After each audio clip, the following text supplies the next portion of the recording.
서빙 로봇을 가지고 저희 서비스를 시작하면서 가장 많이 고민했던 건 뭐냐면 바로 국물하고 음료수를 흘리는 문제였습니다. 물론 이게 항상 있는 일은 아니고 가끔 있는 일이지만 그래도 서빙하다가 뭔가 흘린 음식을 받는 건 굉장히 손님 입장에 기분 나빠하실 수도 있잖아요. 이 문제는 어떻게 꼭 해결해야 되겠다는 생각을 하게 되었습니다.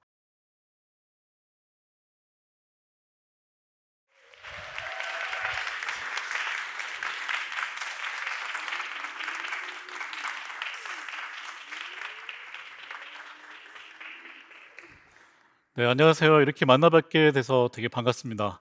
배달의 민족이라는 서비스에서 로봇 사업실을 맡고 있는 김요섭입니다. 제가 배달의 민족에서 로봇 사업실을 하고 있다 보니까 많은 분들이 배민에서 로봇도 만드나요? 하고 많이 의아해 하시더라고요.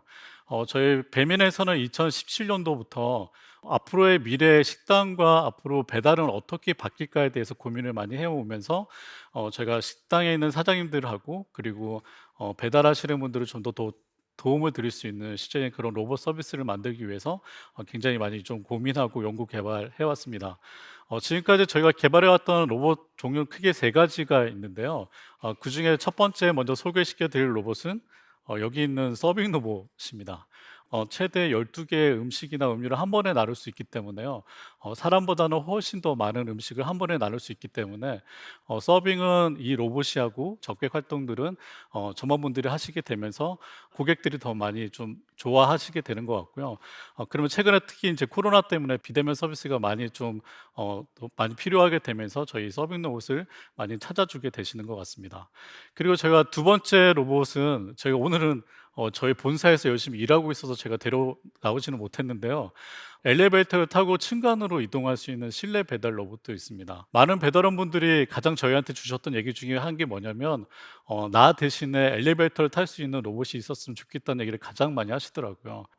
그래서 배달원분들이 만약에 엘리베이터 타시는 그 시간을 저희 로봇으로 줄여드릴 수 있다고 하면 배달원분들은 더 많은 주문을 하실 수 있게 되고요. 그리고 오늘 저와 함께 같이 등장했던 이 로봇이 저희가 세 번째 저희가 현재 연구 개발하고 있는 로봇인데요.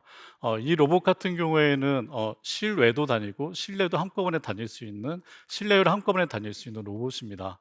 저희가 이런 실내외를 다닐 수 있는 로봇을 개발하게 된 거는 아파트나 아니면 오피스텔 같은 경우에는 주로 이런 고층 건물들이 굉장히 많이 있기 때문에 이런 배달 로봇이 정말로 의미 있는 배달을 하기 위해서는 바깥에서부터 아파트 안까지 들어와서 자동 문을 열고 엘리베이터를 타고 고객의 문 앞까지 가야 배달을 할 수 있습니다.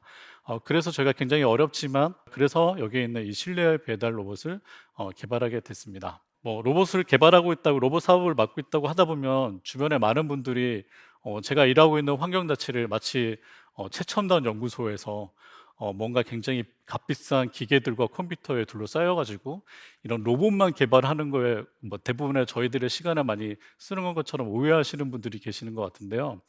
사실 저도 처음에 로봇 사업실을 처음에 맡게 됐을 때에는 제가 아까 방금 말씀드렸던 것처럼 정말 내가 만들고 싶은 로봇, 정말 세상에 없던 로봇을 만들 엄청난 크고 위대한 일을 하게 될 거라 굉장히 많이 기대를 했었습니다.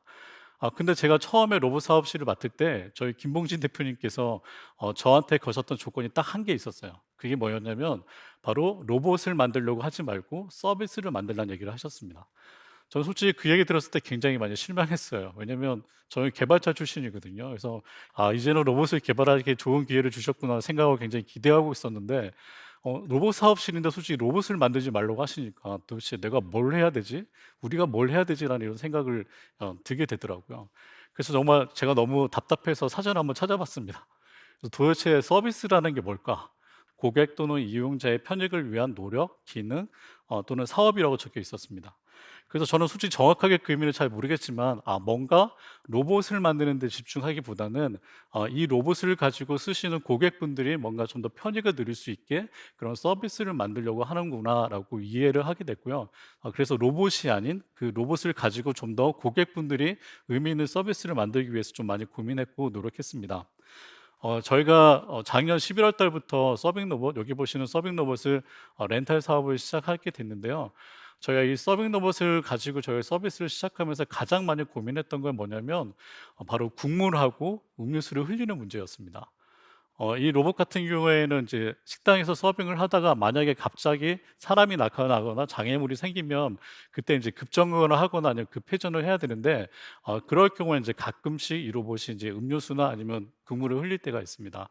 근데 손님 입장에서는 사장님 입장에서 한번 생각해 보시면 물론 이게 항상 있는 일은 아니고 가끔 있는 일이지만 그래도 서빙하다가 뭔가 흘린 음식을 받는 건 굉장히 손님 입장에 기분 나빠하실 수도 있잖아요. 그리고 사장님 입장에도 마찬가지고 힘들게 굉장히 정성스럽게 만들었던 음식을 또다시 만들어야 되기 때문에 '아 이 문제는 어떻게 꼭 해결해야 되겠다.'는 생각을 하게 되었습니다.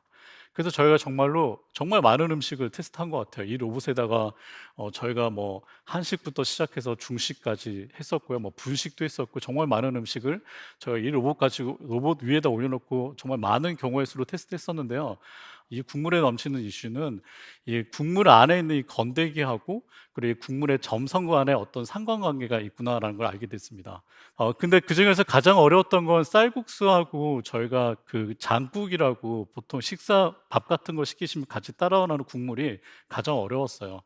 왜냐하면 보통 짬뽕 같은 경우에도 짬뽕 위에 보통 해물 해물들이 올라가져 있기 때문에 국물들이 많이 잘 넘치지는 않았는데요. 쌀국수 같은 경우에 보통 시키시면은 거기 위에 인제 숙주 같은 거 숙주를 얹어서 하실 수 있게 국물을 굉장히 많이 주시잖아요.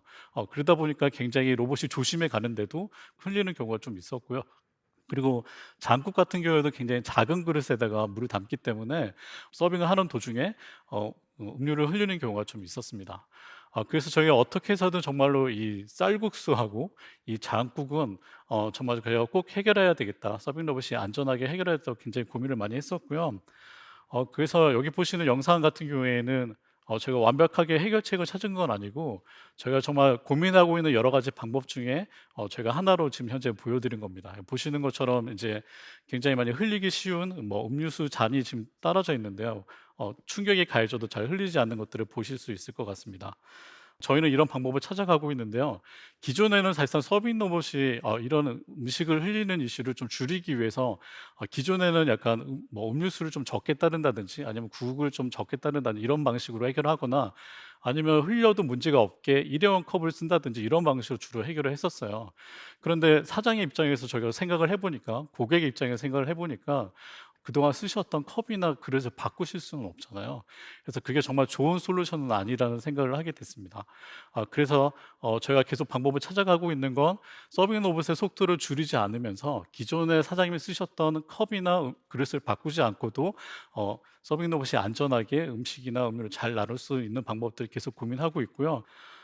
그리고 그다음에 저희가 가장 고민했던 거는 햇볕 이슈였어요. 갑자기 왜 로봇 이야기하다가 햇빛 이슈를 얘기하나 좀 의아해하실 수도 있는데요.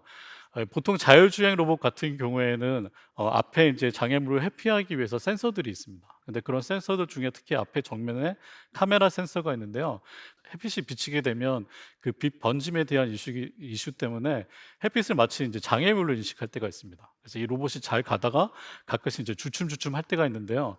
이건 로봇이 뭔가 고장이 난 건 아니고 그냥 센서의 특징 때문에 그런 건데 식당에서 이용하시는 사장님들 입장에서는 약간 그걸 이제 고장처럼 이해할 수 있기 때문에 '아 이것도 우리가 꼭 해결해야 되겠다.'라고 고민했습니다. 그래서 저희가 서빙 로봇을 설치해 드릴 때는 저희가 로봇만 설치해 드리고 끝나는 게 아니라요.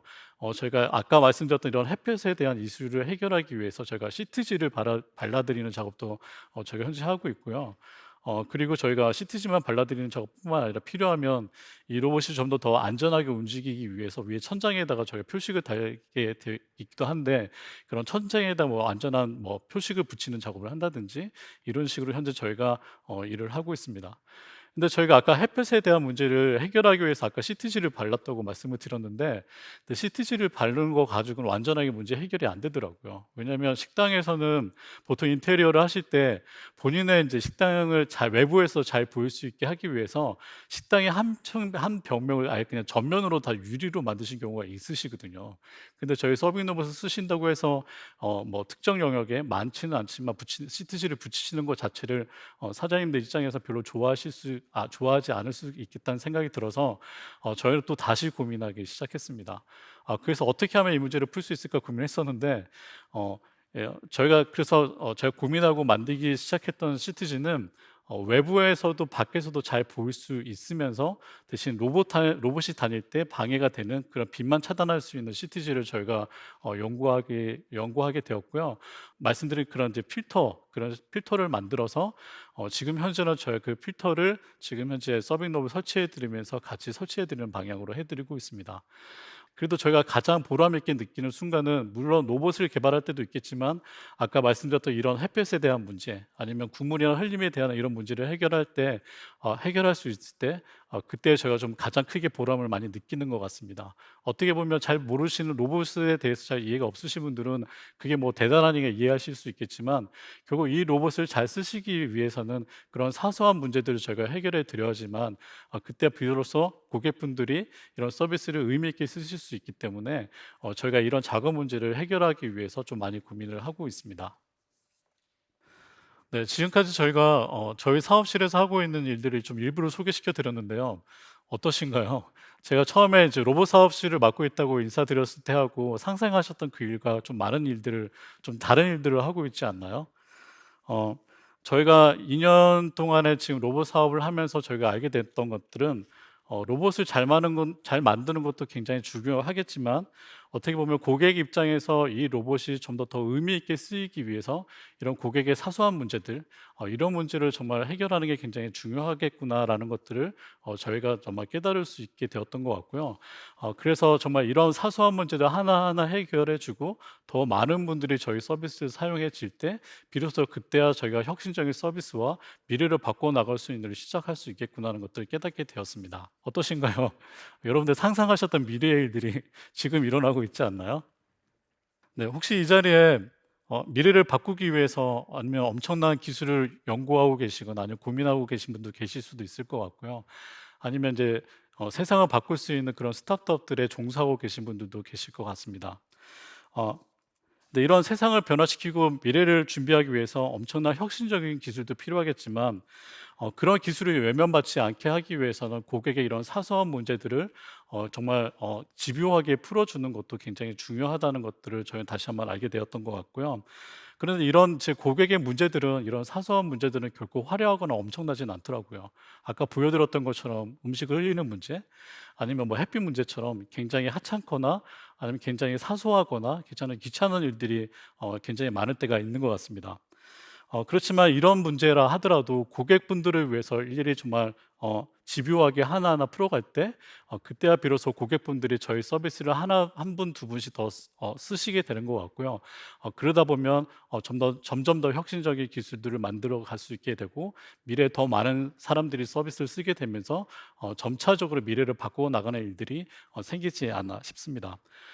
제가 존경하는 분 중에 한 분 중에 아마존의 CTO인 버너버겔스 박사님이 계세요. 근데 그 박사님께서 이런 말씀을 하셨더라고요. "아마존에도 미래를 잇는 천재는 없다. 고객이 원하는 것을 현실로 만드는 일을 하다 보니 지금의 아마존에 이르렀다." 이런 말씀을 하시더라고요. 고객이 필요로 하는 사소한 문제들을 해결하기 위해서 집착하다 보면 거기서 진정한 혁신이 시작되는 것 같고요. 바로 거기에서부터 미래를 바꿀 수 있는 일들이 시작되지 않나 싶습니다. 그리고 혹시 이 자리에 혹시 뭐 혁신적인 기술이 아니다 하더라도 혹시 가정에서나 아니면 일하고 계신 회사에서나 아니면 이제 학교에서 뭔가 큰 변화를 만들어내기 위해서 노력하고 계신 분들 계시지 않나요? 뭔가 이제 회사에서 일하는 방식을 바꾸고 싶다든지 아니면 그동안 소원했던 부모님과 아니면 자녀와의 관계를 바꾸기 위해서 뭔가 큰 변화를 만들려고 고민하고 계신 분들이 계실 것 같은데요. 그런 큰 변화라 하더라도 일단은 먼저 상대방이 원하는 그런 작은 문제부터 들어주기 시작하고 변화할 때부터야 이런 큰 변화도 시작되지 않나 싶습니다. 지금까지 제 얘기를 들어주셔서 감사합니다. 네, 감사합니다.